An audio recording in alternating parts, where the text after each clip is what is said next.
వచ్చిన లేటెస్ట్ గా వచ్చారు.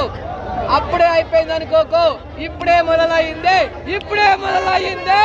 జై పవన్ కళ్యాణ్ బాబు. చెప్తారు కదా ఈ సినిమా మిరాకిల్, గూస్ బంప్స్.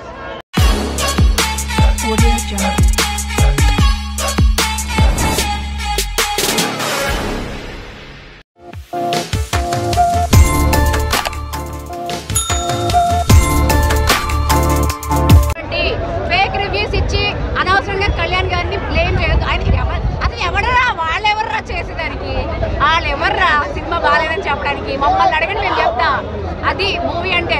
అక్కడే తిరుపతిలో ఏడుకొండల వాడు ఎక్కడ ఉన్నారు, ఆయన ఎలా ఉన్నారో మా గుండెల్లో పవన్ కళ్యాణ్ అలా ఉంటారు, ఎప్పటికీ అలాగే ఉంటారు. ఇవాళ ఏదో మేము ఇది హరిహర వీరమల్లు హిట్ ఫ్లాప్ అయింది అది కాదు, ఒక్కసారి వచ్చి రోజు చూసి వెళ్ళండి, మీకు అర్థమైపోతుంది. ప్రతి ఒక్కరు డే 1 నుంచి ఇప్పటిదాకా నాకు ఎక్కడా కనిపించలేదు. అంత బాగా చూపించారు. పార్ట్ 2కి ఖచ్చితంగా లీడ్ ఉంది. అదే అంటున్నా, పెద్ద స్టోరీ ఉంది. అందుకని ఈ సినిమాలో ఎంతైతే స్టోరీ చూపించాలో మనకు సుజిత్ గారు అంత స్టోరీ చూపించారు. బట్ అదే అక్కడక్కడ కనెక్టివిటీ అనేది మాత్రం సాహో కూడా లింక్ అయిపోయింది. ఇది ఒక సినిమాటిక్ యూనివర్స్.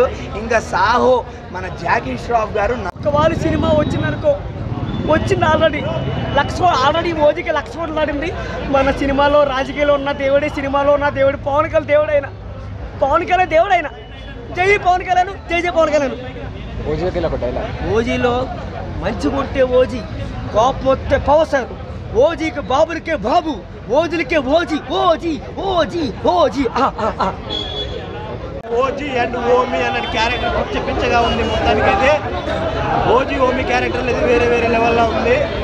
ఓమి అయితే ఒకటే డైలాగ్ చెప్తాడు, డియర్ ఓజీ, నిన్ను చూడాలని, నీతో కలిసి మాట్లాడాలని, నిన్ను చంపాలని ఎదురు చూస్తున్నాను నీ ఓమి అన్నట్టు ఆయన డైలాగ్ చాలా పేలింది.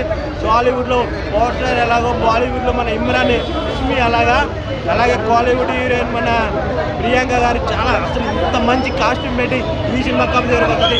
అరే రివ్యూస్ ఇచ్చే వాళ్ళకి ఒకటే చెప్తున్నా, గుర్తుపెట్టుకోండి, Kalyan Babu పక్కబట్టి rebel star Prabhas fans ఉంటారు. వాళ్ళ విజయం కూడా ఈ ఓజీ. మీరు కనుక నెగిటివ్ రివ్యూస్ ఇస్తే నేను జూనియర్ ఎన్టీఆర్ ఫ్యాన్స్ కూడా తోడయ్యారు. మీ వల్ల కాదురా, ఒకటే చెప్తున్నా. నెగిటివ్ రివ్యూస్ ఇచ్చిన ఇస్తూనే ఉంటారు కానీ నేను నైట్ చూసా ఇన్స్టాలో